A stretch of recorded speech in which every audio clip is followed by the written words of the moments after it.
All right, let's check out the masks panel inside of CS4, and you're going to find it's right next to the adjustments panel above the layers palette. If you've lost it or closed it or changed your workspace, you can always go up to the window menu and just go down to masks and you'll see it right there.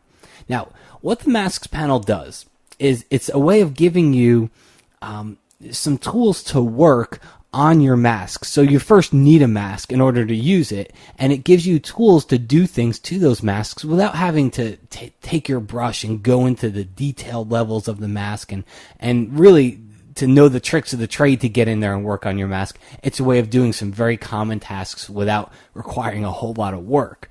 Now, in this example here, what we're going to do is I'm going to select the ladybug and the flower that she's on, and I'm going to put this over a black background. So the first thing I would do is we need to make a selection. So I'm going to take my quick selection tool, which was new inside of CS3.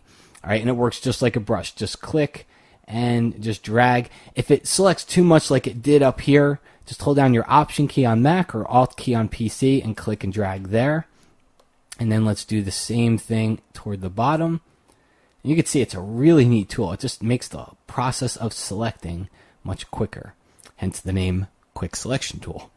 All right, so what we have now is a selection around this. What I'm going to do is add a mask to it. And I could always do this in my layers palette, but now with the masks palette, all you got to do is go up to the top and click on that little icon up there. Let me zoom in for you, make it a little bit easier to see.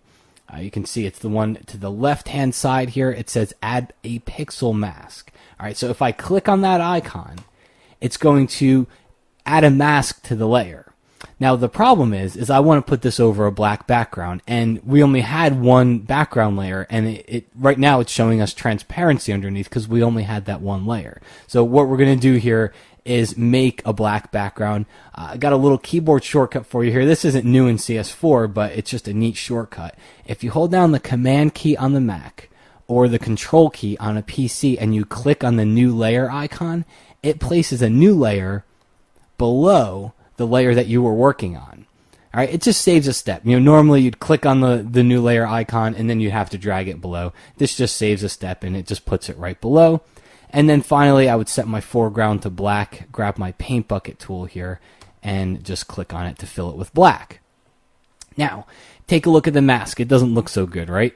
See how it's all kinds of jaggy and everything? Well, that's where we can come into this masks panel and we can start to refine this mask, and we can start to do it in ways that we really never had available to us so quickly and so easily inside, other versions of Photoshop. So in order to work on the mask, you've got to first come over to your layers palette and you've got to click on it.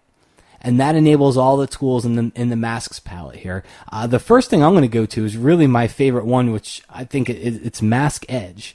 And what this does is this opens up a dialog box that lets us have all these different settings to work on the edge of our mask. I'm going to reset them all to 0 here, and we'll start from scratch. All right, let's take this guy back to 0. And there we go. So I'm not going to go through what each and every one does. This dialog was actually new inside of CS3. All right, it was called Refine Edge, and what they're doing in CS4 is giving you the ability to use it on a mask now. But if you go down to the bottom, there's a little twirly arrow. If you open it up, you'll see there's descriptions down here for each and every one of these sliders. All right, so it tells you what it's going to do. There's also different backgrounds. You can view it on a selection. You can view it on that quick mask rubylith overlay. I'm going to view it on the black background. Okay, here. So the first thing we need to do is radius. How much of the edge do we want to work with? How far away from the original selection do we want our changes in this dialog to take place? I'm going to go with nothing really more than 2 to 3 pixels here. So we're going to keep it right up around 2.5. Contrast isn't something we really need to do.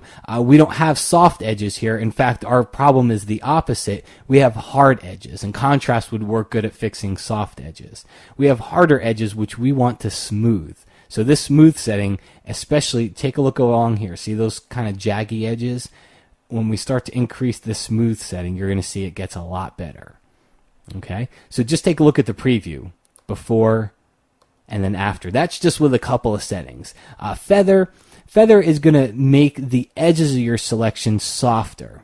Okay, we don't really want to do that yet because I still want to keep working on the edge here. I'm going to contract it a little bit by moving this to the left, not much more than 6 or 7, and that just brings the selection edge, it brings where I made it originally, it brings it inward just a little bit so I don't have any of the background poking through, and you'd probably notice it right around the ladybug here. All right, so let's take a look at our preview again.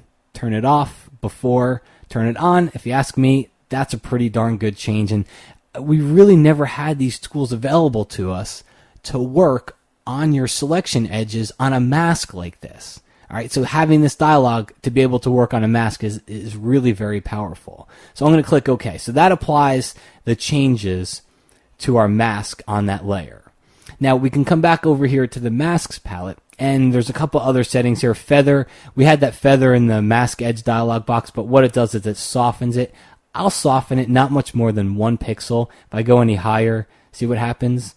It kind of gets funky looking here. So we're going to just soften that by 1 pixel, and that's going to give a little bit of a smoother transition. And then we've also got density. Think of density as opacity on a mask. All right, it's a way to drop the opacity of the mask, which we really never had the ability to do before. All you've got to do is drag it over to the left, and it starts showing us what we were masking away. Okay, remember the original background? That's what we had originally, but we added the mask and it hid the background, and it was showing us what? The black layer that was underneath. Well, now as I increase my density and I get it back toward 100%, we're bringing that mask back, and now we're seeing that black background. So just think of it as opacity of a mask. As you drag it to the left, you're dropping the opacity of the mask itself. So in the end, the masks panel is really a way for us to apply some refinements and some changes to our masks without having to go in there and manually do all the detailed work.